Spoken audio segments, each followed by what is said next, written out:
انا حاسه ان انا نورت الدنيا شويه في الحلقه دي، فقولوا لي يعني كده احسن ولا الحلقه اللي قبلها؟ انا حاسه كده احسن.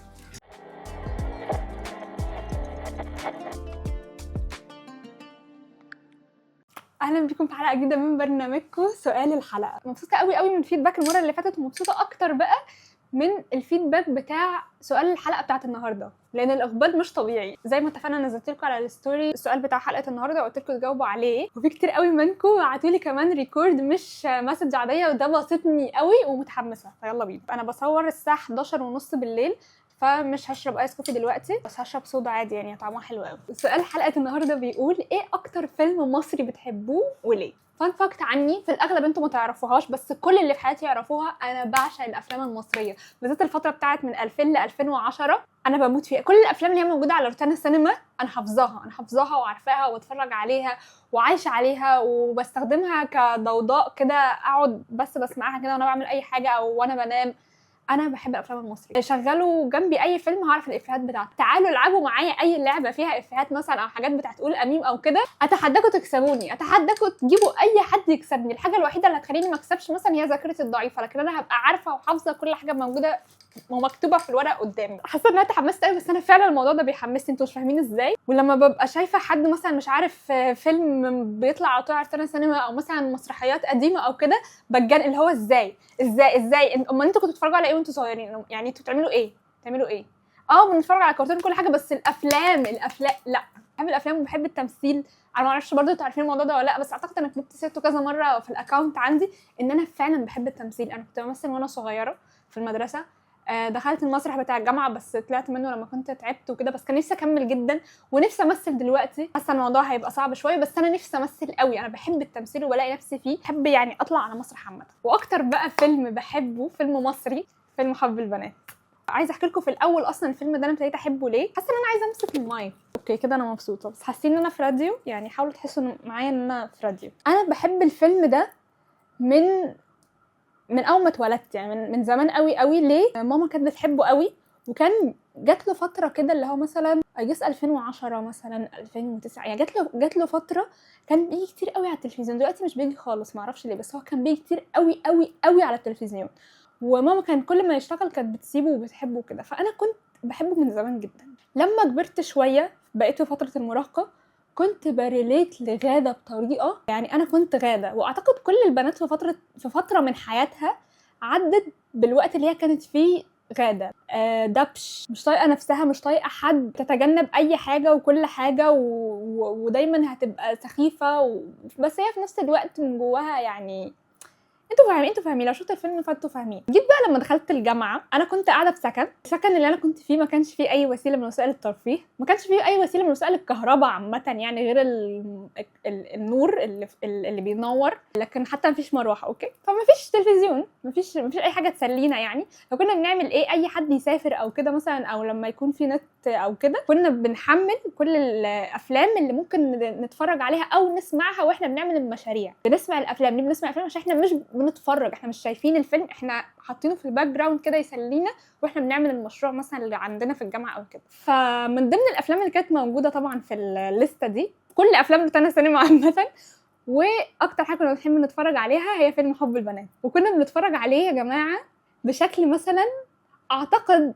اكتر من اسبوعي، يعني كنا بنتفرج عليه كل شويه وكنا حافظينه وكنا بنقعد نقول الادوار كده مع بعض واللاينز كنا بنقولها مع بعض. بعد كده جات لي فتره برضو وانا في الجامعه ما كنتش بعرف انام غير وانا مشغله حاجه جنبي، يعني اللي هو يحسسني ان انا متونسه وفي نفس الوقت ما يكونش فيه دوشه كتير وكده. فكان عندي 3-4 افلام بكررهم كل يوم عشان انام، من ضمنهم يا ترى ايه؟ حب البنات، عشان المزيكا بتاعته. عمر خيرت، انا بعشق عمر خيرت، حضرت له حفلتين قبل كده وممكن احضر له 50,000 حفله. وبحب عمر خيرت من وانا طفله، يعني بحب عمر خيرت من ايام ما كانت التذكره بتاعته ب 150 جنيه، بحبه من ايام مثلا ما كان تامر حسني في عمر وسلمى الجزء الاول بيقول ان هو بيحب عمر خيرت. if you know.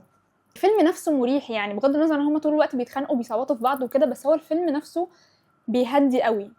فانا تقريبا سمعت الفيلم ده وانا مش ببالغ بس انا متاكده ان انا سمعت الفيلم ده اكتر من 150 مره. 150 مره، تخيلوا كده كل يوم بتشغلوا نفس الحاجه عشان تناموا. اعتقد مثلا لو هيعملوا حب البنات مثلا بوجوه جديده، هبقى انا ممكن امثل لهم كل الابطال، ممكن اعمل مهيب لو عايزين. انا مش عارفه ابطل كلام بجد من كتر ما انا فعلا شغوفه بالفيلم ده. في فتره سينما زاويه كان في عيد الحب شغلوا فيلم حب البنات. انا ما رحتش عامه العرض ده، مش فاكره ليه، بس انا ما رحتش. انتوا مش فاهمين انا اتضايقت قد ايه من ان الفيلم بقى عليه هايب مش طبيعيه. انا الفيلم ده كنت محتفظه بيه لنفسي. انا عارفه ان هو اكيد فيلم مشهور يعني الناس كلها عارفاه، بس اكتشفت بقى ان الناس كلها مش عارفاه. يعني مش كل الناس، سوري، ان مش كل الناس عارفاه. لما حصل العرض ده، لان ناس كتير كانت داخله تشوف الفيلم في السينما اول مره تشوفه. في ناس كانت بتكتب هو ده فيلم ايه، في ناس مش عارفه الفيلم، في ناس عايشه معانا من غير ما تعرف افيه مصطفى ابو حجر جه منين. انتوا كلكم مصطفى ابو حجر، في ناس ما تعرفش ده جه منين، بترددها كده وخلاص. فانا ده كان بالنسبه لي صدمه حضاريه. كل ما بحب حاجه بتطلع كده ترند فجاه بجد والله. ما علينا، ما تخليش اتكلم في الموضوع ده، مش ده موضوعنا. ومن كتر ما انا بتفرج على الفيلم كل شويه في حاجات بقى ابتديت استوعبها في الفيلم احنا مش مستوعبينها يا جماعه. انا بحب مهيب قوي، بس مهيب شخصيه غريبة ومريضة نفسيا. مستوعبين ده ولا مش مستوعبين؟ مستوعبين ان هو كان بيراقب شقة البنات اللي ساكنة جنبه ويبص عليهم من الشباك. مستوعبين قد ايه دي حاجة كريبي جدا ومخيفة ومريضة جدا. مستوعبين ده دكتور نفساني ارتبط وكان بيدور على الحب في الناس اللي بتاجي تتعالج عنده. مستوعبين ان ده حد خبط على شقة بنات عايشة لوحدها بالفوطة. لحظة صمت كده نستوعب فيها، تستوعبوا معايا زي ما انا استوعبت، لانه ده حاجة مسكوت عنها. ومع ذلك انا بحب الشخصية دي جدا. اصلا قبل كده شفت انترفيو لتامر حبيب، بحب تامر حبيب قوي، وكان بيتكلم ان هو لما كان بيكتب الشخصية دي كان بيكتبها على اساس ان هو يعني حسيت بده قوي. انا بحب اشرف عبد الباقي جدا ومبسوطه ان هو دلوقتي الناس كلها بتحبه، وكل الحاجات اللي هو كان بيعملها زمان بدات ترجع تاني وناس تتفرج عليها وكده. فانا بجد بحبه. زي ما قلت لكم كمان ان انا زمان كنت معتبره نفسي غاده، يعني بصنفني كغاده. بس لما كبرت دلوقتي حتى لما بسال صحابي واختي وكده انا مين في دول، مش بنلاقي، للاسف بنلاقي ان انا بقيت ميكس ما بينهم هما الثلاثه. عامه يعني انا بميل لندى قوي بما اني الاخت الكبيره، بس في نفس الوقت انا مش بهدوء ندى وحكمه ندى تمام، يعني شويه بس لا. انا ستيل جوايا حته من غاده وجوايا حته من روكا، بس مش بالكده ده، بس بفهمها. وحشني قوي احس ان انا جيرل فريند عندها بوي فريند. الاغاني اللي فيه لذيذه جدا. الحياه دي حكايه بحبه وهشغل الاغاني بتاعته في خطوبتي وفي فرحي. بحب عامه يعني بحب عامه حب البنات. قولوا لي يا جماعه انتوا بتشوفوني مين في حب البنات؟ انا كمان مش بحب ان انا احصر نفسي في الثلاث بنات بس. انا ممكن اكون مين في حب البنات كلهم. ممكن اكون يعني مهيب، ممكن اكون اسمه ايه ده، كريم الشرقاوي. كريم الشرقاوي. انتوا عارفين يا جماعه ان انا زمان كنت فاكره ان خالد ابو النجا اسمه كريم الشرقاوي في الحقيقه، وان هو جايبينه يعني زي مثلا لما كانوا جايبين نيللي كريم في احلام الفتى الطايش، فاهمين؟ بس طلع ان هو في الاخر اكتشفت يعني ان هو خالد ابو النجا. كنت بقول ايه عامه، فيعني حاسين ان انا مين في كل شخصيات الفيلم. ماشي، كفايه انا رغي عن حب البنات. ندخل على اجوبتكم. اوكي، دلوقتي ناخد معانا اول اجابه على سؤال الحلقه. بحس فيلم مطب صناعي هو أحسن حاجة، أو عامة الأفلام أحمد حلمي القديمة اللي هي بتاعت بداية الألفينات هي أحسن حاجة. بحس إن الأفلام كلها بتناقش فكرة ما، فبالنسبة لي مطب صناعي المفضل، أو بحبه علشان ببقى مبسوطة لو رجعت أتفرج عليه تاني. أما مثلا مش زي فيلم آسف على الإزعاج مثلا، بحس إن هو لو هتفرج عليه ببقى قاعدة تحت بعدين متنحة كده وعمالة أفكر في كل حاجة في حياتي. فهماكي يا ساره. عايزه اقول حاجه، انتوا عارفين التلات 4 5 افلام اللي كنت بقول لكم ان انا بنام عليهم من ضمنهم فيلم ايه؟ مش مطب صناعي، لا طبعا اسف على الازعاج.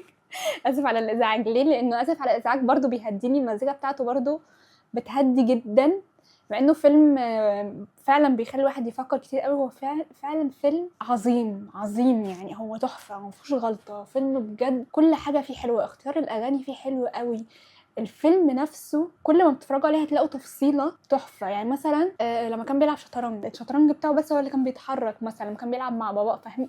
في ديتيلز كده في الفيلم ده تحفه. فيلم مطب صناعي حاسه فيلم ده الفيلم المفضل عند اي طفل في مصر في 2010 يعني.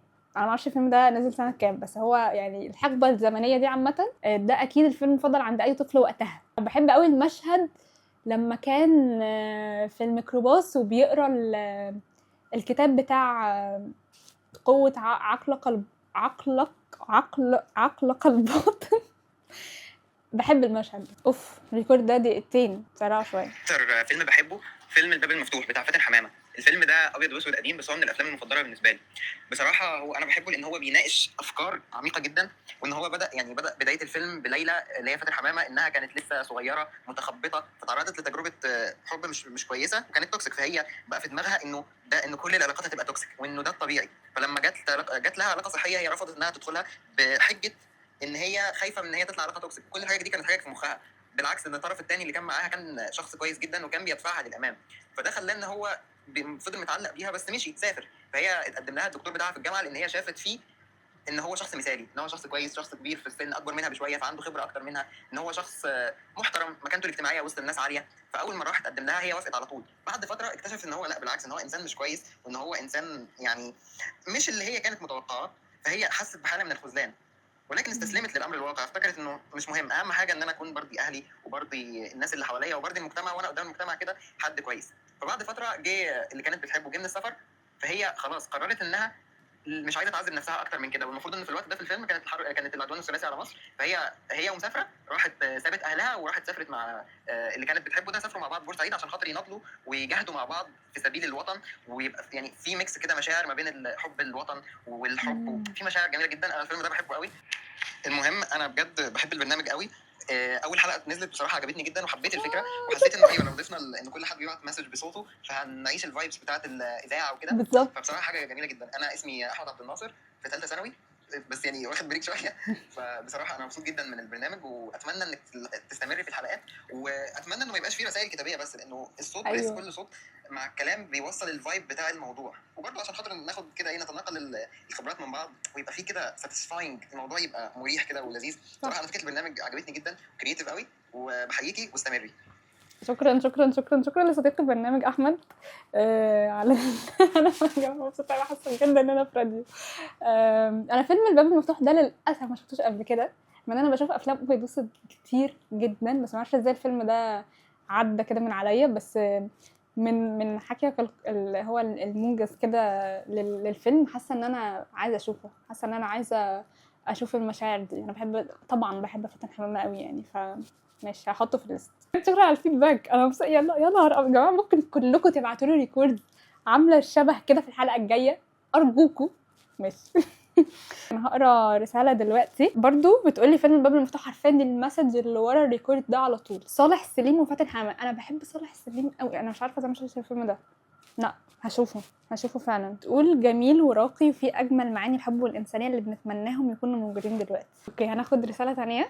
فيلم عسل اسود بطولة احمد حلمي، واقعي جدا، بيفكرك بايام جميله جدا، المضحك المبكي. الرساله دي جات لي من بسمة عبد الرحمن. يعني هو سبحان الله اصلا احمد حلمي هو نفسه حتى بيقول كده، يعني ان هو الاكسنت مش مظبوطه، شكله مش لايق ان هو يكون واحد مثلا من بره مش عارفه ايه، ومع ذلك هو عمله بطريقه خطيره كعادته. معظم الناس اللي في الفيلم ده برضو مع انهم مش ناس مشهوره قوي كانوا بيمثلوا حلو جدا، كان الاجواء كلها لذيذه جدا. لطفي لبيب كان رائع. والفيلم ده هو الفيلم اللي انا بحب اشغله دايما في اي عيد، في رمضان، في شم النسيم طبعا، وكنت بشغله برضو من ايام السكن الحزينه عشان كنت بقضي رمضان لوحدي، كنت بشغله هو واكس لارج. اوكي، هناخد الرساله تاني وبعد كده ناخد ريكورد. احلى الاوقات من ضمن بقى الثلاث افلام اللي كنت بشوفهم عشان انام. احلى الاوقات. لورا بتقول في دفى رهيب واحساس جميل جدا، ان مهما عدى وقت بين الصحاب لما حد بيكون محتاج للتاني من غير تفكير بنتجمع، وكفايه منير الباك جراوند معظم الوقت. وبجد الفيلم تحفه، انا بعشق منير، اعتقد انتوا عارفين المعلومه دي،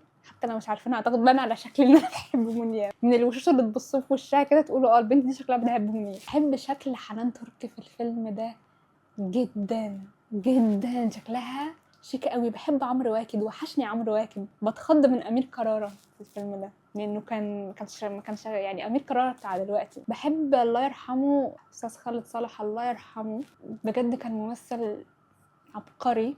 يعني هو ما ظهرش في مشاهد كتير ومع ذلك كان بصمة خطيرة في الفيلم. بحب كل حاجة في الفيلم ده.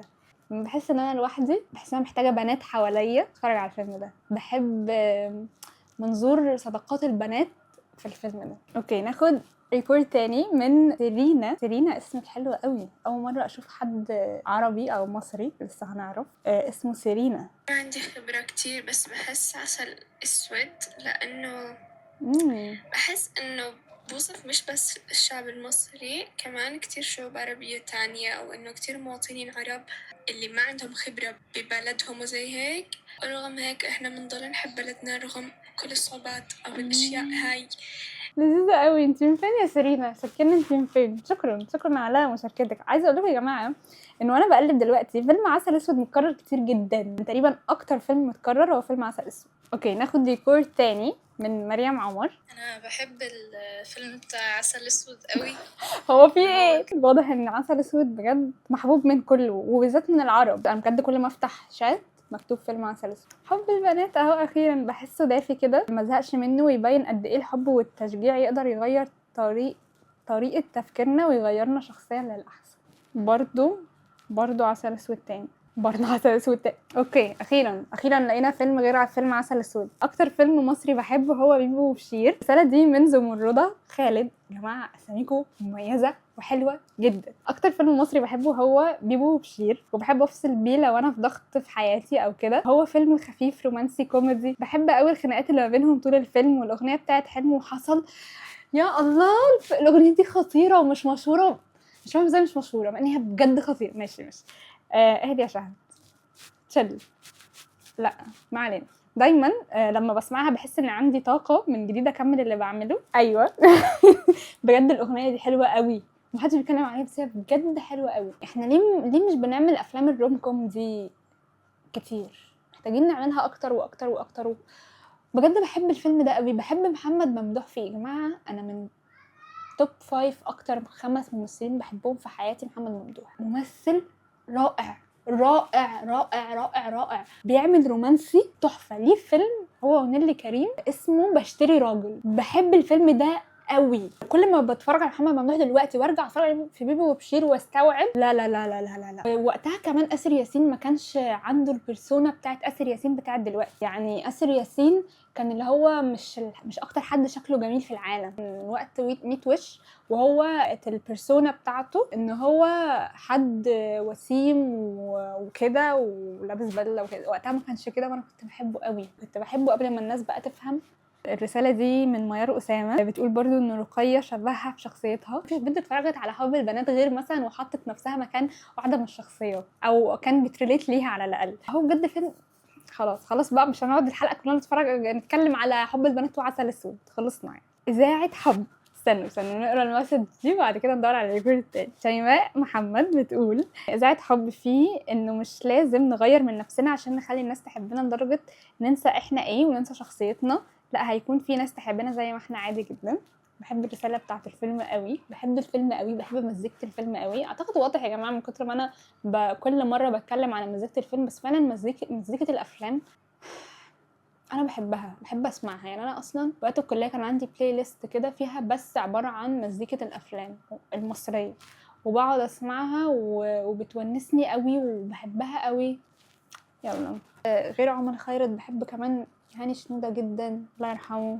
بحب عامه كل الافلام اللي بيكون فيها مشهد سفر. في الاغلب بيكون دايما يا للغردقه يا لشرم الشيخ او كده. بحب كل الافلام اللي فيها المشاهد دي. واي حد عمره ما شاف اذاعه حب انا بحسده وبحقد عليه. فيلم الباشا تلميذ. مفيش كلام مع المسج دي من الاء. هي بس كاتبه فيلم الباشا تلميذ. فيلم الباشا تلميذ من ضمن ال3 4 5 افلام اللي انا بسمعها قبل ما انام، مع انه فيلم مزعج جدا مش فيلم ينوم، بس انا حافظه كل حرف في الفيلم ده. برضه ممكن اكون شفته اكتر من 100 مره. وقولوا لي شايفين انا مين في فيلم الباشا تلميذ، وشايفين نفسكم مين في فيلم باشا تلميذ. اوكي، خلينا دلوقتي نسمع الرساله دي من مريم هلالي. انا بصراحه بحب فيلم اذاعه حب بتاع منة شلبي التاني ده اسمه شريف سلامه تقريبا.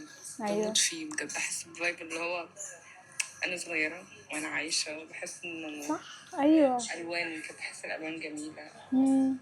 بحبه جدا وبحب الاغنيه اللي فيه، ومهما شغلته ما بزهقش منه. صح. في افلام تانية كتير بس ما اعرفش اخترت ده اقوله ليه بصراحه، بس انا بحبه جدا جدا ويا ريت اظهر معاكي. هاي يا مريم، بجد ايوه الفيلم ده بحبه قوي فعلا. بحس ان انا عايشه. يعني انا لما كنت بتفرج عليه وانا صغير، ايه ده، انا لسه فاكره دلوقتي انا امتى اتفرجت على الفيلم ده. جماعه انا اتفرجت على الفيلم ده وانا صغيره جدا، اللي هو مثلا قبل اعدادي. فور ريفرنس انا متخرجه السنه اللي فاتت، يعني انا عجوز. اتفرجت على الفيلم ده على الكمبيوتر والبيت كان كله نايم، مش فاكره ليه. دخلت على موقع كده غريب من ايام بقى ما كنا بنحمل الافلام من على النت وبتاع، واخد وقت طويل قوي على ما احمل. اتفرجت عليه وكنت سعيده جدا جدا جدا جدا جدا بجد. مبسوطه قوي بالفيلم. فيلم جميل قوي فعلا. ولما شفته بقى كنت حاسه ان انا بقى لما اكبر هي دي هتبقى حياتي. يعني انا عارفين يا جماعه وانا صغيره كان حلم حياتي ان انا اسافر واقابل حب حياتي في سفريه. عشان كده بحب كل الافلام اللي فيها سفر. يعني مثلا زكي شان، بحب خليج نعمه كده يعني. هناخد ريكورد تاني من فرح ايهاب. هدى، انا اسمي فرح وحبيت اشارك معاكي اكتر فيلم بحبه. هاي فرح. فيلم مصري اسمه الباب المفتوح، بتاع انا زي ما شفتش فاتن الفيلم ده يا حمامة جماعه، واضح ان عليه اجماع. حسن يوسف، وكان في مين تاني، كان في فنانين كتير عموما. انا ليه انا بسرع بحب الفيلم الريكورد ده عشان وقت عشان هو الحلقه. اكتر فيلم كان وقتها بيعبر عن انه الست ما تتشافش بس كجسد او ان هي ملهاش راي او ملهاش صوت. وان هي وقتها كانت فاتن حمامه قريبهم حسن يوسف، وهي حبته ما حبتوش. هي حست ان هي تحس انها حلوه وان هي بنوته. انا بحب حسن يوسف. حصل حاجات كتيره معاها وان هو كان صغير وبتاع، وان هي حست ان هو بيخنقها، وان هو من كتر ما هو باصص لها كجسد بس كأنثى مش كفكر او ككيان، حست ان هي ما عندهاش حريه. بحبه بقى عشان هو وقتها اللي كان بيحبها، مش فاكره اسم الممثل بالظبط، بس هو قال لها ان هو بيحبها هي وعايز لها حريتها. ووقت ما كانت هتتخطب للدكتور بتاعها في الجامعه كتب لها عزيزتي ليلى اتمنى ان انت تكوني. انا اسفه جدا، انا مش هفتح الريكورد التاني لانه انا مش عايزه الفيلم يتحرق لي اكتر من كده، اني بجد عايزه اتفرج عليه. بس شكرا يا فرح على مشاركتك. شكرا عشان انتوا كل شويه بتحمسوني اتفرج على فيلم باب المفتوح ده، اللي انا مش عارفه ما شفتوش ازاي، مع اني بجد بتفرج على افلام ابيض واسود كتير، بس يعني ما يمكن ما جاش على التلفزيون، يعني ما اعرفش، بس هتفرج عليه. وانا بحب حسن يوسف فاتحمست اكتر. شكرا يا فرح. واو. اوكي، هنقرا مسج دلوقتي. الرساله دي طويله قوي. هنقرا المسج دي من صديقه البرنامج. اكتر فيلم بحبه هو الشموع السوداء. فيلم قديم بس مشاعره مش قديمه. كل مره بشوفه كاني بشوفه اول مره. صالح سليم الرائع. صالح سليم انا بجد بحب الفيلم ده جدا. لو ما شفتوش انصحكم تشوفوه، حتى الاغاني اللي فيه جميله قوي. ما علينا. في دور احمد الاديب اللي فقد بصره وفقد معاه ثقته في كل الستات بسبب صدمه قديمه. ونجاة الصغيرة في دور إيمان الممرضة اللي دخلت حياته بالصبر والحنية. علاقتهم بتلخص المعنى الحقيقي للعلاقة الصحية. الشخص اللي بيخليك تحب نفسك وتثق في قدراتك هو ده الشخص اللي يستاهل يكمل معاك المشوار. أكتر الجمل اللي حسيتها دخلت قلبي: لو تعرفي في كل مرة بتخليني أثق في نفسي بيحصل إيه. قالت له إيه؟ لها بتخليني أثق فيكي أكتر. اللي هو من كتر ما حد بيدعمك وبيخليك تحب نفسك وتثق فيها بيخليك تثق في حبك أكتر. الرسالة دي جميلة قوي. فيلم الشموع السوداء من الأفلام اللي فعلا فعلا فعلا جميلة. لو حد ما شافوش بنصحه جدا ان هو يتفرج عليه. حاسة ان انا تون صوتي هدي قوي وهو الفيلم ده بيعمل كده. بنك الحظ، بحس لما بتفرج عليه بفتكر طفولتي وذكرياتي مع عيلتي.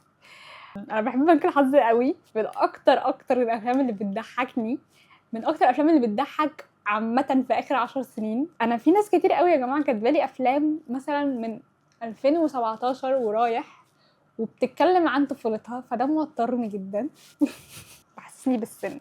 بس ماشي، خلينا ناخد رسالة تانية من سومنة. مش عارفة اقرا الاسم، انا اسفة جدا. زكي شان بحبه قوي، من ضمن الافلام اللي كانت على اللاب وقت ما كنت في السكن عشان نتفرج عليها او نسمعها واحنا بنعمل مشروع تخرج. سوري، مشاريع عامه مش مشروع تخرج. مشروع تخرج كنت قاعده في السكن، كنت بروح الكليه كل يوم من الساعه 7 صباحا لحد الساعه 12 بالليل. ما علينا. اكتر فيلم مصري بحبه هو فيلم زكي شان. بحب فكره انه في حد ممكن يشوف فيك الحاجه اللي اهلك والناس القريبه منك مش قادرين يشوفها فيك، حد يصدق فيك ويديك الامان وياخد بايدك عشان تكمل في طريق انت حاولت ترسمه لنفسك وحابب ده. خيرت بيه هو اللي صنع زكي شان البطل اللي ابهرنا في النهايه. اوكي، انا شفت الفيلم ده اكيد اكتر من 50 مره، بس يا جماعه عايزه اوضح حاجه، ان الارقام اللي انا بقولها دي مش ارقام مبالغ فيها، مثلا لو 50 مره 100 مره، بقول اعداد حقيقيه. تمام. عمري بقى ما بصيت للفيلم من الناحيه دي، ان هو خيرت بيه صدق في زكي شان وخلاه هو بطل وعمل وشاف فيه حته.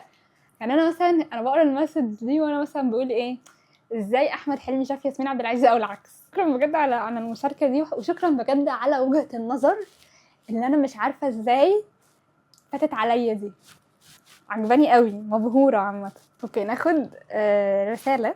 اكتر فيلم بحبه هو كذا فيلم لسعاد حسني، زي خلي بالك من زوزو اللي انا ما شفتوش. اشتموني براحتكم، استحق الشتيمه اللي انا ما شفتش الفيلم ده، مش عارفه ازاي ما شفتوش، قله ادب مني. او صغيره على الحب، او اميره حبي انا، او اميره حبي انا عمري ما عرفت اقرا اسم الفيلم ده مع اني بحبه وشفته كتير. الافلام الاستعراضيه بتاعتها بحب اشوف قد ايه هي زي الفراشه في الخفه ورقيقه وجميله جدا. انا فاكره لما كنت صغيره سالت مامتي، ماما هي الممثله دي عايشه؟ قالت لي لا. زعلت جدا وعلى طول بتمنى ليها الرحمه. شكرا يا نشوى بجد على المشاركه دي. انا بحب سعاد حسني قوي، الله يرحمها. بحب قوي فيلم صغيره على الحب، كنت بحبه وانا صغيره، بس لما كبرت واستوعبت ايه اللي كان بيحصل ده، يعني هو البطل كان بيحب يعني انا فاهمه ان هو بعدين استوعب ان هي كبيره وكده، بس ما اعرفش الفيلم بحس ان هو في حاجه غلط بتحصل انا مش فاهماها. بحب الاغاني اللي فيه قوي، بحب حاله الفيلم، بحب الوان الفيلم، بحب صوره الفيلم. اميره حبي انا او اميره حبي انا ما شفتوش كامل قبل كده خالص، بس دايما بيجي وقت شم النسيم عشان الاغنيه بتاعته، ماما بتحبها قوي، ف يعني اول ما بيجي على التلفزيون بنبقى مستنيينه. يعني نور عصام صديقة البرنامج وصديقتي انا شخصيا، نور عصام كانت معايا في السكن، تقول لي برضو فيلم اذاعه حب عشان فيلم لسه مواكب العصر اللي احنا فيه، بس في نفس الوقت هو فيلم بسيط مش مبالغ فيه، ليه رسالة بسيطة من ايام الفيلم لحد دلوقتي، والناس بتدور على الحب، بس الحب الحقيقي، وبيوريك ان البساطة وحقيقتك هي اهم شيء في اي ريليشن شيب، وان الاشخاص لازم يبقوا شبه بعض، روحهم شبه بعض. وغير كده هو بالنسبة لي نوستالجيا، مع انه مش قديم قوي عشان بيفكرني بذكريات حلوة في طفولتي، مع انه وانا بتفرج عليه كان شددني كل حاجة، بس ما كنتش فاهماه قوي، كنت شايفاه لايت، بس في نفس الوقت لسه رسالة عميقة ومهمة فهمتها لما كبرت. شكرا يا نور على مشاركتك. بحب قوي يا جماعة اسمع وجهات النظر او ازاي انتوا شايفين الحاجات باشكال مختلفة. بحب ان كل حاجة ممكن حد يوصلها بشكل مختلف، يكون ليه ذكرى معينة وياخد منها رسالة معينة، فبجد شكرا قوي. هناخد رسالة تانية من نوف محمد. فيلم واحد من الناس كتصنيف درامي بحبه عشان القصة حلوة جدا، وحسيت الفيلم ده أحسن أداء لكريم عبد العزيز. كريم عبد العزيز رائع، مش هقدر أقول أكتر من كده. وكمان بحب فيلم إشاعة حب، أنا بحب فيلم إشاعة حب قوي، وبستغرب لما محدش يلينك إنه إذاعة حب متاخد اسمه، يعني إن هو إشاعة حب إذاعة حب، فاهمين؟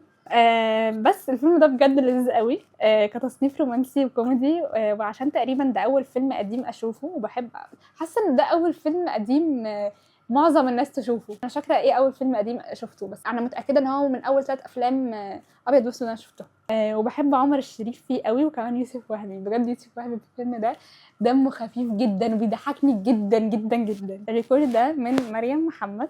فيلم عسل اسود بحس ان ليه روح ووضع خاص بيه، وبسيط قوي في فكرته حتى، بس بحس ان عمرنا برضو ما هنعرف نزهق منه، والممثلين فعلا كانوا تمثيلهم حلو قوي، كل واحد كان محطوط في الدور الصح ليه، كانوا مطلعين كده بجد روح مصر قوي في رمضان وفي العيد وقعدة رمضان وكده، فحسيت قد ايه كان حلو بجد، واتمنى بجد يعملوا حاجة حلوة شبهه يعني. صح. شكرا يا مريم، والله البرنامج ده مش دعاية فيلم عسل اسود، انا مش فاهمة شكرا جدا يا مريم على مشاركتك. مبسوطه قوي ان انت قلتي وجهه نظر شبه وجهه النظر بتاعتي للفيلم ده. ايس كريم في جليم عشان بحب عمرو دياب جدا والفيلم لذيذ قوي. الرساله دي من مريم. الفيلم ده اكتر يعني من اكتر الافلام العبثيه، ولكن في نفس الوقت هو فيلم حلو قوي. انا مش فاهمه ليه، انا بحس ان انا بشوفه وانا تحت التهديد، بس هو فعلا فيلم حلو مع انه غريب، بس هو حلو. والاغاني اللي فيه حلوه قوي، الاستعراضات اللي فيه حلوه قوي. بحب اشرف عبد الباقي فيه. بحب في مشهد يا جماعه تقريبا تامر هجرس او احمد عيد، يعني حد منهم، تاني تامر هجرس، المشهد بتاع العربيه ده لما جم ورخموا عليه وبتاع. هم اصلا كانوا طالعين كده يعني عشان هم اصلا حد منهم يعني كان انا بجد مش فاكره واحد منهم ولا الاثنين ولا مين اصلا، كان حد موديل وقتها فطلعوا كده. بحب الملاحظه دي، بحب لما اشوف حد مشهور دلوقتي كان في وقتها مثلا طالع كده يعني. بحب سيمون فيه جدا. اوكي ناخد ريكورد بقى من رحمه. اكتر فيلم مصري بحبه هو فيلم الباب المفتوح. قد ايه هو فيلم يعني في ابسط حقوقي انا كمرأة من زمان قوي. لطيفة الزيات طبعا عبقرية. حسين الرول موديل بتاعنا كلنا وحب عمري وحب حياتي.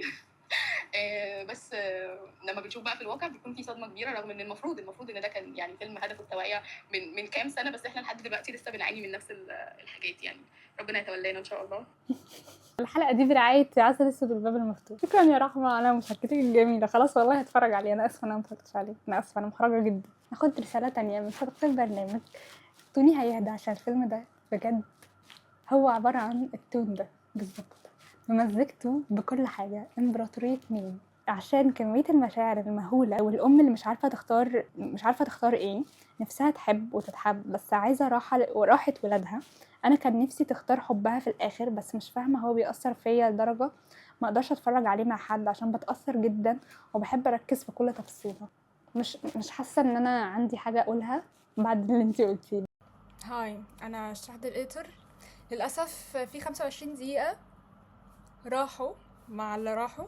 25 دقيقه كاملين وانا بتكلم راحوا. مش هعرف انزلهم للاسف، الصوت فيهم بايظ خالص. الحمد لله ان في 30 دقيقه تانيين استمتعتوا فيهم برغي. اي حد انا فتحت الريكورد او المسج بتاعه عملت له سين او كده وما لقاش نفسه هنا، فده بسبب 25 دقيقه اللي راحوا.